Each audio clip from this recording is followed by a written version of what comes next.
حيلو حيال بتحتنقو فتصوم زخنة نخل سب زخبرن زحجزن قدوس ميكائيل من يوه قدوس ميكائيل من كم اجزي ما نميلن مالت انتخون كم اجزي زعمت سلا قدوس نصوح رهرو حيال رقيق من اللو ملسو ما نميو قدوس ميكائيل نايسمو مجلت زخونو توسختي اسمات اللو زيوم كاب اجزي سبهاوو نخبرو زقلصو انتخونو نزيوم خعا ملعك حيل ملعك مخرو للقول مجابي بلو يوم ملعك حيل سبهاللو مخنيات እግዚአብሔር አምላክ ቦኦ ገይሩ ብዙሕ ዓበይትን አደነቅቲ ስራሕ ብምስርሑን እዩ ኃይሉ ስለዝገለጠን ንዲያብሎስ ምስ ሰራዊቱ ስለዝሰዓረን እዩ መጋቤ ብሉይ እሰብሃለሉ ምኽንያት ድማ ኣብ ዘመነ ብሉይ ኪዳን ካብ እግዚአብሔር እንዳተላኸ ብዙሕ ዓበይቲ ድንቂ ተግባራት ስለዝገበረ እዩ መልአከ ምክሩ ወይ ድማ እግዚአብሔር አማኻሪኡ እሰብሃለሉ ምኽንያት ድማ እግዚአብሔር ብምኽሪ ሕግዞ ማለት ዘይኾነስ እግዚአብሔር ዝሰርሖ ኩሉ ስራሕ ንፈተውቱ ብኡ ገይሩ ይገልጾ ማለት እዩ ንፈታዊኡ ቅዱስ ሚካኤል ከዓ ይገልጸሉ ብኡ ገይሩ ከዓ ስርሑ ይሰርሕ ንምባል እዩ እግዚአብሔር ምሉእ በኩለሄ ይሕግዝ እምበር ኣጉዝኒ ዝብል ኣምላክ ኣይኮነን እሞ ፍጥረታቱ ብዘይዋላ ሓደ ሓገዝ ዝፈጠረ ኣምላኽ እዩ ቅዱስ ሚካኤል ኣብ መጽሐፍ ቅዱስ ሚካኤል ምስ ኩሉ ልዕልናን ትሕትናን ደሪቡ ዝሓዘ ብጸሎት ተማሒጽኑ ብተራዳእነቱ ኣሚኑ ዝልምን ኩሉ ፈጢኑ ብምብጻሕ ካብ ጸላኢ ካብ ተንኰል ሰራዊት ኣጋንንት ዘድሕን ቅዱስ መልአኽ እዩ ኣብ ቅዱስ መጽሐፍ ምስ እንርኢ ቅዱስ ሚካኤል ብሰብሃቦ ክብርን ሞገስን ዝገበሮም ኣደነቕቲ ተኣምራት ይነግረና ኢሳይያስ 5 ካብ 13 እስካብ 15 ከም ዝብለና ኮነ ከዓ ኢያሱ ኣብ ጥቓ ኢያሪኮ ከሎ ዓይንቱ ቋሕ ኣቢሉ ረኣየ እንሆ ድማ ዝበልሐ ሰይፊ ኣብ ኢዱ ዘለዎ ሰብኣይ ኣብ ፊቱ ደው ኢሉ ነበረ ኢያሱ ከዓ ናብኡ ኸይዱ ንስኻ ናትናዶ ወይ ናይ ጸላኢና ኢኻ በሎ ንሱ ድማ ኣይፋለን ኣነስ ኣለቓ ሰራዊት እግዚአብሔር ኮይነ ሕጂ መጽእ ኣለኹ በለ ኢያሱ ከዓ ብገጹ ኣብ ምድሪ ተለፊኡ ሰጊዱ ጎይታይ ንባርያኡ ዝብሎ እንታይ እዩ በለ እቲ ሓለቓ ሰራዊት እግዚአብሔር ድማ ንኢያሱ እዛ ደው ኢልኻያ ዘለኻ ቦታ ቅድስቲ እያ እሞ ኣሳእንኻ ካብ እጋርኻ ውፅእ በሎ ኢያሱ ድማ ከምኡ ገበረ ነዚ ጥቕሲ ምስ እንርእዮ እግዚአብሔር ኣምላኽ ንኢያሱ እግዚአብሔር ኣምላኽኻ ኣብ እትኸዶ ኩሉ ምሳኻ እዩ እሞ ኣይትፍራሕ ኣይትሸበር ከዓ ኢያሱ ምዕራፍ 1 ካብ 1 እስካብ 9 ብምባል ማዕረ ክንደይ ከም ዘኽበሮ ንርዳእ እስራኤላውያን ንኣሞራውያንን ኣብ ዝወግእዎም ግዜ እቲ መዓልቲ ስለ ዝመሰዮም ካብቲ ልሙድ ተፈጥራዊ ሕጊ ወፃኢ ፀሓይ ከይትዓርብ መዓልቲ ክነውሕ ኢያሱ ንፈጣሪኡ እግዚአብሔር ብጸሎት ምስለመነ እግዚአብሔር ድማ ጸሎቱ ሰሚዑ ንመዓልቲ ኣንዊሑ ካብ ሰማይ ኣእማን ዝኾኑ በረድ ኣዝኒሙ ንጸላኢቱ ብምጥፋእ ዝፈጸሞ ኣደናቂ ተኣምር ከም ዝክብል ጽሒፍዎ ሽዑ በታ እግዚአብሔር ንኣሞራውያን ኣብ ቅድሚ ደቂ እስራኤል ኣሕሊፉ ዝሃበላ መዓልቲ ኢያሱ ንእግዚአብሔር ተዛረቦ ኣብ ቅድሚ ደቂ እስራኤል ድማ በለ ፀሓይ ኣብ ጊብዖን ደው ኢልኺ ጽንሒ ኣትወርሕውን ኣብ ለሰኣሎን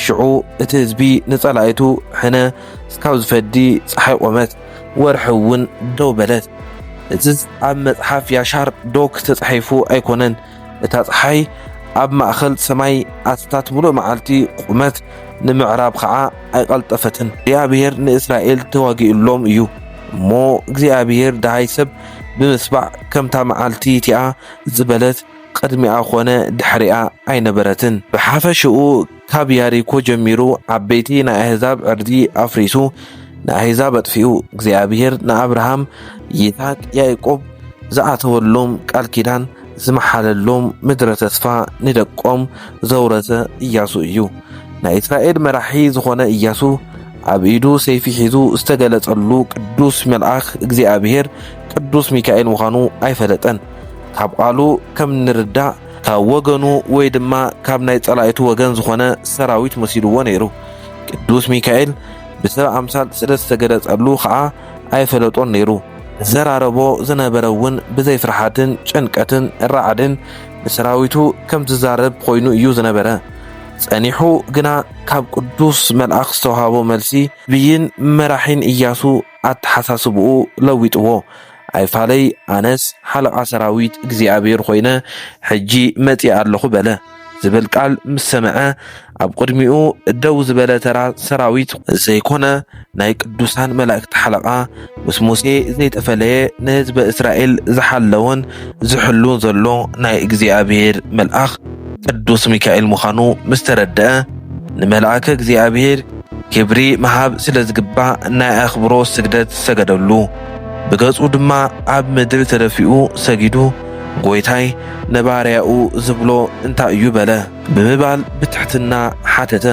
ቀፂሉ ድማ ጎይታይ ቅዱስ ሚካኤል ንባርያኻ ኢያሱ ትነግረኒን ነገር እንታይ እዩ በሎ።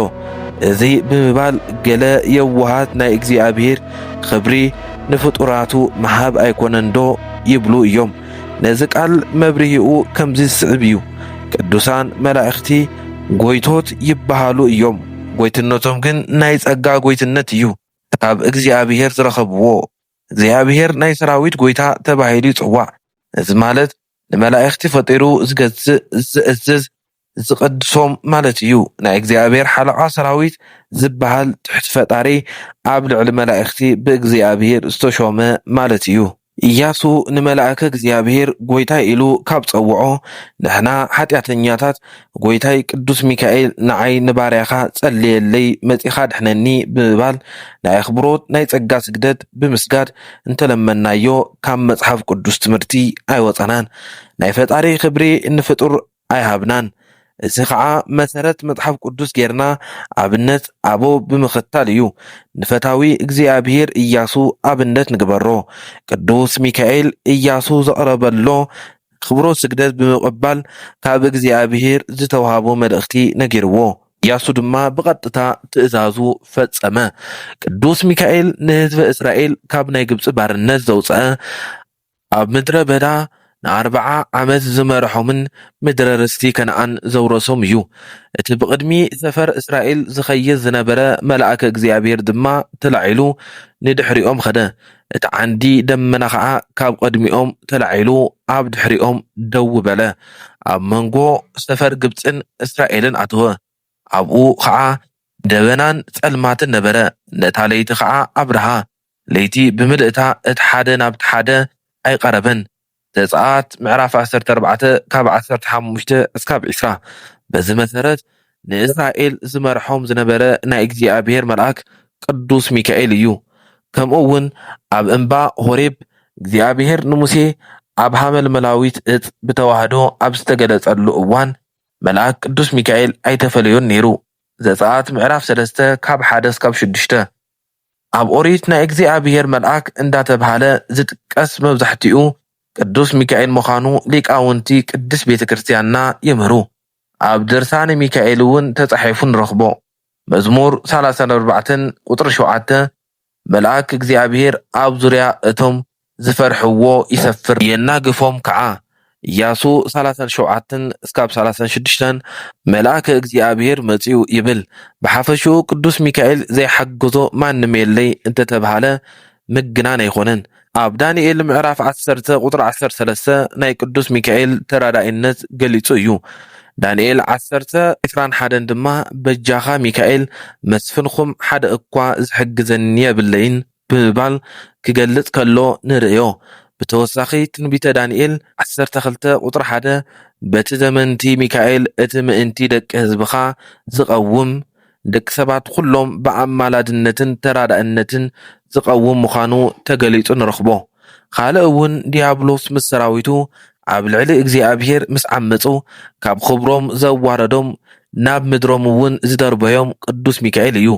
ንቅዱሳን መላእኽቲ ብምምራሕ ምስ ዲያብሎስን ሰራዊቱን ብዝገበሮ ኩናት ዝረኸቦም ዓወትን ቅዱስ ዮሐንስ ክገልጾ ከሎ ራእየ ዮሐንስ ምዕራፍ 12 ካብ 7 እስካብ 9 ኣብ ሰማይ ውግእ ኾነ ሚካኤልን መላእኽቱን ምስ ትገበል ተዋግኡ እትገበል ምስ መላእኽቱ ተዋግኦም ኣይከኣልዎምን ከዓ ድሕርዚ ስፍርኦም ኣብ ሰማይ ኣይተረኽበን ሎሚ እውን ቅዱስ ሚካኤል ሰዳዴ ኣጋንንት ንኣጋንንት ዘሳጉግ ብምዃኑ ካብ ሰይጣንን ሰራዊቱን ከም ዘድሕነና ብጸሎት ተጉሆምን ብቃል ኪዳን ኣሚኖምን ዝልምኑ ኩሎም ፈጢኑ ይረድኦም እዩ ካብ ኩሉ ክፉእ ነገር የድሕኖም መዝሙር 34 ቁጥር 7 መልእኽቲ ይሁዳ ቁጥር 9 ሚካኤል ሊቀ መላእክት ግና ብዛዕባ ስጋ ሙሴ ምስ ዲያብሎስ እናተኸራኸረ ምስ ተማጎተ እግዚአብሔር ይግናሕኻ ደኣ በሎ እምበር ፍርዲ ጸርፊ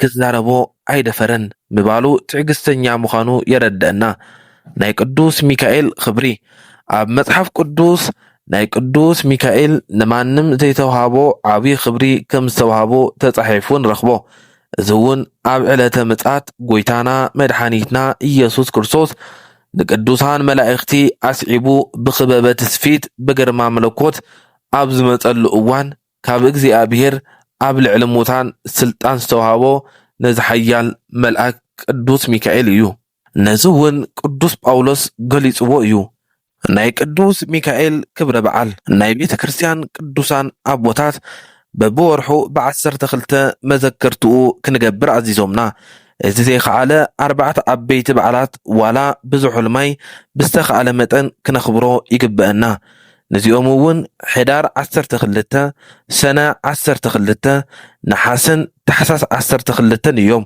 ካብ ኩሉ ዝበለጸ በዓሉ ሕዳር 12 ዕለተ ሲመቱ እዩ ኣብዚ ዕለት እግዚአብሔር ኣብ ሰማይ ካብ ዘለዉ ካብ ኩሎም ንላዕሊ ገይሩ ሾሞ ስለ ትሕትንኡ ተኣዛዝነቱን ንኩሉ ጽቡቕ ስራሕ ተጻባኢ ዝኾነ ንጎይትኡን ፈጣሪኡን ኣምላኹን ዝኸሓደ ነጸላኤ ሰናያት ዲያብሎስ ንኽስዕር ስልጣን ተዋሂብዎ ኣብዚ ዕለት እዚ እውን ቅዱስ ሚካኤል ብተወሳኺ ብዓብዪ ክብሪ ኮይኑ ብኣምሳል ንጉስ ምስ ሰዓብቱ ንወዲ ነዌ ንኢያሱ ዝተረኣየሉ ዕለት እዩ ኣብ ቅዳሴ እውን ተውህቦ ምህረት ለሚካኤል ንሚካኤል ምህረት ርህራሄ ተዋሂብዎ ንብል ነቢዩ ሄኖክ እውን ንቅዱስ ሚካኤል ምህረት ከም ዝተውሃቦ ገሊጹ እዩ ትሕትንኡን ተኣዛዝነቱን ኣረዲኡ እዩ ናይ ሰማያውያን ሰራዊት ሓለቓ ንደቂ ሰብ ኩሉ ዝርህርህን ንደቂ ሰባት ብዘይምቁራጽ ናብ ፈጣሪኡ ዝልምን ርህሩህ ትሑት ዝኾነ